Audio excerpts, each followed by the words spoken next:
এই দেখুন আপনারা আমাদের নোয়াগাং বাজার, এটা পানিসাগর মহকুমার একদম বাগবাসার সন্নিকটে, ধর্মনগর শহরেরও বেশি দূর না। এই বাজারটা আমাদের উত্তর ত্রিপুরার মধ্যে একটা প্রসিদ্ধ বাজার ছিল। সকালবেলার বাজার মূলত বসে বামফ্রন্ট আমলে এই বাজারটা মানে কোটি কোটি টাকা খরচ করে আপনার এই বাজারটা তৈরি করা হয়েছিল। কিন্তু এই যে পাশের শেডটা দেখছেন, এই দেখুন, এই শেডে বামফ্রন্ট আমলে মানে ক্রেতা বিক্রেতা, এখানে মহকুমার বিভিন্ন জায়গা থেকে ক্রেতা বিক্রেতারা আসতেন। কিন্তু দুর্ভাগ্যটা হচ্ছে এই জায়গায় গত 8 বছরে এই রাজ্যে বিজেপি তীব্রতার শাসনে এই বাজারে যে কোনো সংস্কার নেই, বাজারটা রক্ষণাবেক্ষণের জন্য কোনো অভিভাবক নেই। এই জায়গায় দাঁড়িয়ে বাজারটা সংস্কারের অভাবে আজকে জলের নিচে যাচ্ছে, মেরামত হচ্ছে না। কে করবে?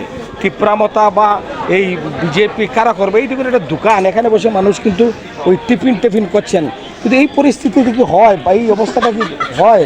নিশ্চয়ই এইভাবে হয় না। কিন্তু তো ওই জায়গাতে দাঁড়িয়ে একটা বেহাল অবস্থার মধ্যে দাঁড়িয়ে বাজার চলছে।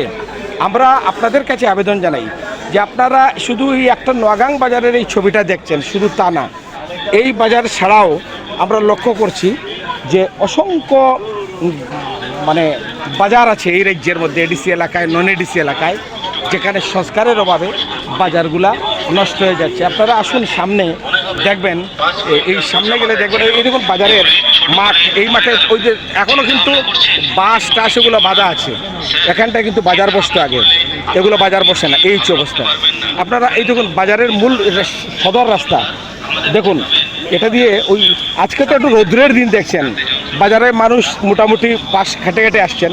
কিন্তু বৃষ্টি হলে এখানটায় জল জমে যায়, বাজারের যারা ক্রেতা বিক্রেতারা কেউ আসতে পারেন না। ওই দেখুন চলছে, এটা বেহাল পরিস্থিতি।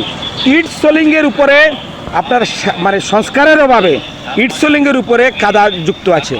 এই দেখুন আপনারা একটা বিল্ডিং দেখছেন, এটা বামফ্রন্ট আমলের তৈরি, কিন্তু শেড টেড তৈরি করে দেওয়া হয়েছিল।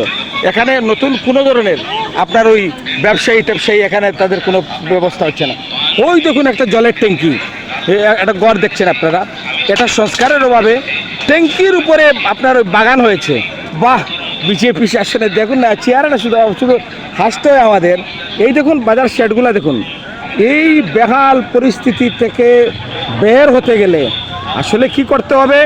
ত্রিপুরা থেকে বিজেপি তীব্রতাকে বের করে দিতে হবে। এদের এই এডিসির কমলুং থেকে বের করে না দেওয়া পর্যন্ত ত্রিপুরা রাজ্যের উন্নয়ন সম্ভব না। এই দেখুন না বাজারের মধ্যে, এই বাজারে কি চলে? এইভাবে কি মানুষের কোনো একটা বাজার হয়? একদম ধর্মনগর জেলা সদরের সন্নিকটে কিন্তু এই নোয়াগাং বাজারটা প্রসিদ্ধ বাজার। আসাম থেকে প্রচুর ব্যবসায়ীরা, আসাম এবং বহিরাজ্যের থেকে অসংখ্য ব্যবসায়ীরা এসে বাজারে, এই বাজারের চেহারা দেখে মানুষ হতবাক, আমরা হতবাক। আপনাদের কাছে আমরা অনুরোধ জানাচ্ছি, এই বাজারটা সংস্কার বিজেপি তীব্রতা করবে না। তার জন্য চাই এডিসিতে বিকল্প একটা সরকার, বামফ্রন্ট সরকার, যে বামফ্রন্ট সরকার এই ধরনের রাজ্যের বাজারগুলিকে সংস্কার করার উদ্যোগ গ্রহণ করবে।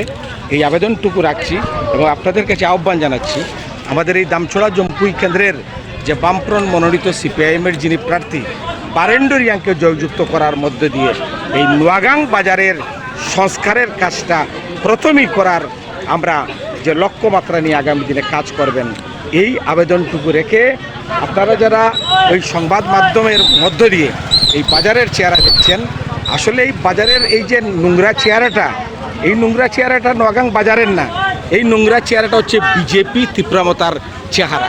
এটাই হচ্ছে উন্নয়নের নোংরা চেহারা। এই উন্নয়ন ত্রিপুরাতে মানুষ চায় না। মানুষ চায় একটা সমৃদ্ধ ত্রিপুরা, সমৃদ্ধ এডিসি, সমৃদ্ধ নোয়াগাং। এই আবেদনটুকু আপনাদের কাছে রাখলাম।